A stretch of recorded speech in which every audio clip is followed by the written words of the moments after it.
नमस्कार. आजच्या व्हिडिओमध्ये तुमचं सर्वांचं स्वागत आहे. सर्वांना रक्षाबंधनच्या हार्दिक शुभेच्छा.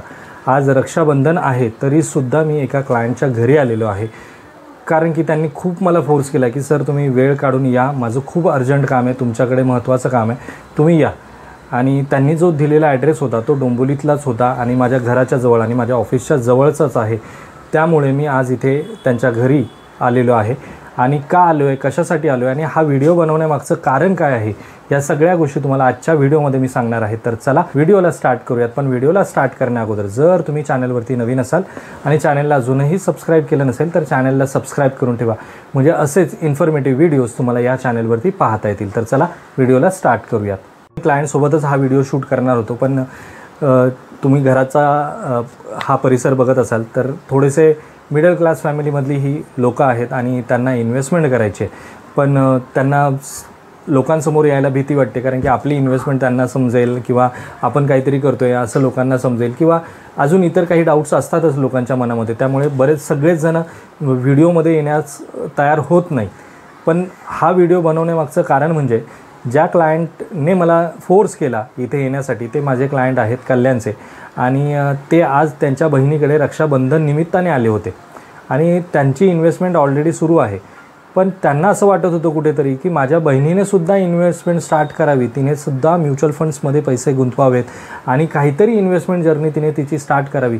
त्यासाठी ते म्हणाले की सर तुम्ही या, मी तर तिला खूप सांगतो पण जरा तुम्ही तिला समजवण्याचा प्रयत्न करा की कशाप्रकारे म्युच्युअल फंड्समध्ये ती इन्व्हेस्टमेंट करू शकतो, कशा प्रकारचे फंड्स अवेलेबल असतात, किती सेफ ते असतात, या सगळ्याबद्दलची तुम्ही तिला माहिती द्या आणि तिला गाईड करा की कशाप्रकारे आपण करू शकतो. हे सगळं डिस्कशन आमचं फोनवर झालं आणि म्हणून मला बरं वाटलं की एखादा भाऊ आपल्या बहिणीसाठी हा विचार करतो आहे, हेच खूप जरा वेगळं होतं. म्हणून मग मी त्यांच्या घरी इथे आलो आणि त्यांना मॅडमनं ह्या सगळ्या गोष्टींबद्दल सांगितलं की मी इन्व्हेस्टमेंट करेल, पण माझी आता परिस्थिती तेवढी नाही आहे की मी खूप मोठ्या अमाऊंटची SIP करेल.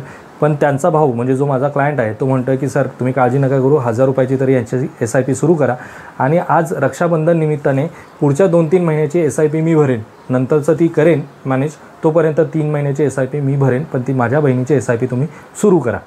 तर हा जो पॉझिटिव्हनेस आहे ना, हा जेव्हा मार्केटमध्ये जेव्हा लोकल लेवलवरती मी काम करत असतो ना, हा लोकांमध्ये जाणवतो आणि त्यासाठी मला मोटिवेशन मिळतं की हे एक्सपिरियन्सच तुमच्याबरोबर शेअर करा. म्हणजे प्रत्येक वेळेस असंच नाही आहे की खूप श्रीमंत घरातली लोकच SIP सुरू करतात किंवा खूप ज्यांना नॉलेज आहे तीच लोकं SIP सुरू करतात. फक्त महत्त्वाचा पार्ट काय आहे ह्या सगळ्या गोष्टींमध्ये, तर आपलं इंटेन्शन. म्हणजे जे क्लायंट माझे आहेत ते काही 10-15 हजाराची SIP करत आहेत असं नाही आहे, ते सुद्धा 2-3 हजाराचीच SIP करत आहेत. त्यांनीसुद्धा माझे व्हिडिओज बघितलेले आहेत. पण त्याच्यानंतर त्यांनी जेव्हा SIP सुरू केली, त्यांना सगळ्या गोष्टी कळल्या, त्यानंतर त्यांना असं वाटलं की नाही, आपण आपल्या बहिणीलासुद्धा पुढे आपल्याबरोबर घेऊन जावं आणि तिचीसुद्धा SIP आपण सुरू करावी, म्हणून त्यांनी मला सांगितलं. आता हा झाला त्यांचा पर्सनल एक्सपिरियन्स. आता यामध्ये तुम्हीसुद्धा तुमच्या बहिणीला किंवा तुमच्या बायकोसाठी किंवा तुमच्या आईसाठीसुद्धा SIP सुरू करू शकता. प्रत्येक वेळेस बहिणीसाठीच करणं गरजेचं नाही आहे. बऱ्याच वेळा आपण पाहतो की आपल्यापेक्षा म्हणजे पुरुषांपेक्षा महिला ज्या आहेत ते इन्व्हेस्टमेंट खूप चांगल्या प्रकारे हँडल करू शकतात. म्हणजेच समजा जर तुमची आई असेल जी पोस्टामध्ये पैसे इन्व्हेस्ट करते किंवा त्याच्या अगोदर कुठे दुसरीकडे पैसे इन्व्हेस्ट करत होती, तर ती रेग्युलरली घरातल्या इतर खर्च सांभाळून रेग्युलरली प्रत्येक महिन्याला तेवढी अमाऊंट त्या पोस्टामध्ये टाकायची किंवा त्या BCमध्ये टाकायची किंवा कुठल्याही गोष्टींमध्ये ती इन्व्हेस्ट करत राहायची. तर ही कंटिन्युटी त्यांच्याकडे असते. पण पुरुषांमध्ये ही गोष्ट थोडीशी कमी आहे. पण म्युच्युअल फंडमध्ये इन्व्हेस्टमेंट करणारे सगळ्यात जास्त पुरुषांची संख्या आहे. पण ह्या पुरुषांच्या संख्येमुळे असं होत नाही की ते म्युच्युअल फंडमध्ये लाँग टर्ममध्ये जातात. तर बऱ्याच वेळा काहीही प्रॉब्लेम झाला तर पहिले लोक काय करतात, तर म्युच्युअल फंडमधले पैसे विड्रॉ करतात. पण महिलांमध्ये तसं नाही आहे. त्यांना जर ह्या गोष्टी कळाल्या की लाँग टर्ममध्ये खूप चांगले रिटर्न्स मिळू शकतात आणि खूप चांगले पैसे बनवू शकतात म्युच्युअल फंडमधून, तर ते कधीही पैसे विड्रॉ करणार नाहीत, ती कंटिन्यू ठेवण्याचा प्रयत्न करतात.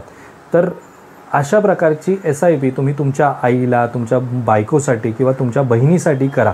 आणि स्पेशली त्या बहिणींसाठी करा ज्यांचं अजूनही लग्न झालेलं नाही पण त्या वर्किंग आहेत.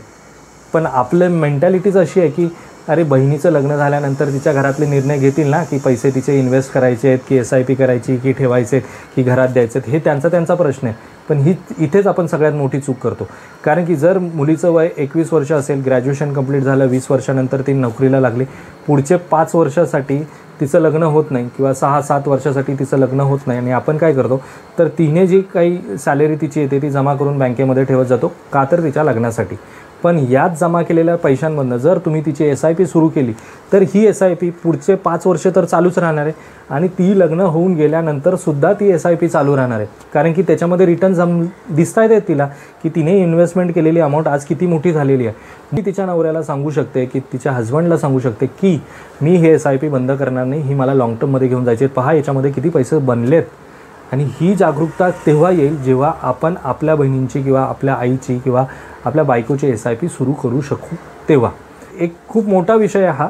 एवढ्या छोट्याशा गोष्टींमधनं मी तुम्हाला समजवू शकेल की नाही मला माहीत नाही, पण खूप गंभीर विषय. म्हणजे आपण काय करतो तर जो माणूस घरामध्ये कमवता असतो म्हणजे पुरुष, तो स्वतःचा लाईफ इन्शुरन्स काढतो, स्वतःचाच हेल्थ इन्शुरन्स काढतो, म्हणजे स्वतःचाच म्हणजे फॅमिलीचा हेल्थ इन्शुरन्स काढतो, किंवा इतरही काही गोष्टी विकत घ्यायच्यात किंवा कोणत्याही गोष्टी करायच्या असतील तर सगळ्या फायनान्शियल गोष्टींमध्ये त्याचा डिसिजन फायनल असतो.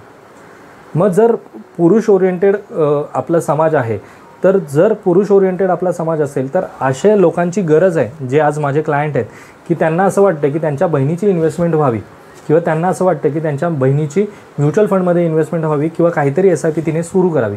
कारण की आपली बहीण जेव्हा नोकरी करते त्यावेळेस तिला माहीत नसतं की SIP कशी करायची किंवा पैसे कसे गुंतवायचे. जर तिच्या भावाने, तिच्या वडिलांनी, तिच्या आईने ह्या गोष्टी तिला सांगितल्या की तू SIP सुरू कर, तू हे कर, तर ती लगेच ॲग्री होते, कारण की भावाने सांगितलं, कारण की वडिलांनी सांगितलं. तर ह्या गोष्टी आपण आपल्या बहिणींना सांगणं गरजेचं आहे, त्यांची SIP. कारण की आपला ग्रोथ होत असेल तर आपल्याबरोबर आपल्या बहिणींचा किंवा आपल्याबरोबरच्या लोकांचा सुद्धा ग्रोथ होणं खूप गरजेचं आहे. आणि असं अजिबात नाही आहे की फक्त पुरुषच इन्व्हेस्टमेंट करतात. काही महिलासुद्धा आहेत, माझे किती इन्व्हेस्टर्स अशा महिला आहेत की फक्त स्वतःच्या हिमतीवरती SIP सुरू करतात. त्यांना कोणतंही नॉलेज नसतं, कोणत्याही गोष्टींची माहिती नसते. ते स्वतःहून समोरून फोन करतात की सर मला SIP करायची आहे. मी माझ्या मिस्टरांना किती दिवसापासून सांगितलं की SIP करा, म्युच्युअल फंडमध्ये पैसे इन्व्हेस्ट करायला सुरुवात करूयात, 1000 रुपयाची तरी SIP सुरू करूयात. पण त्यांना त्यांची कामं असतात, त्यांना वेळ नसतो. मग तरीसुद्धा कित्येक लोक डायरेक्टली मला फोन करून सांगतात, सर आम्हाला SIP करायचे, काय डॉक्युमेंट्स लागतील, मला सुरू करून द्या, मला कसं वापरायचं, कसं पाहायचं, ह्या सगळ्या गोष्टींची माहिती द्या. मी सगळ्या गोष्टींसाठी अवेलेबल आहे. फक्त आणि फक्त तुमचं इंटेन्शन महत्त्वाचं आहे.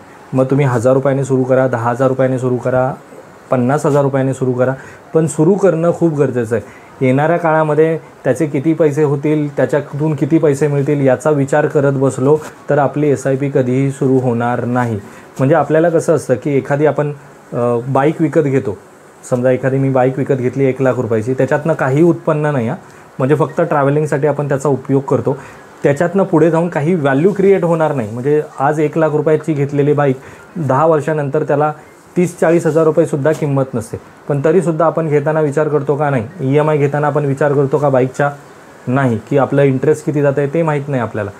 पण आपण जेव्हा एखादीची 1000 रुपयाची SIP करतो किंवा 2-3 हजार रुपयाची SIP सुरू करतो तर आपल्याला प्रचंड प्रश्न पडतात की कोणत्या फंडमध्ये तुम्ही कराल, मग पुढे रिस्क तर नाही आहे ना, म्हणजे माझे पैसे तर डुबणार नाहीत ना, मग पुढे काय होईल, म्हणजे जर एवढे नाही मिळाले तर मग काय उपयोग इन्व्हेस्टमेंट करण्याचा, मग मला किती मिळतील, मग एवढेच मिळतील.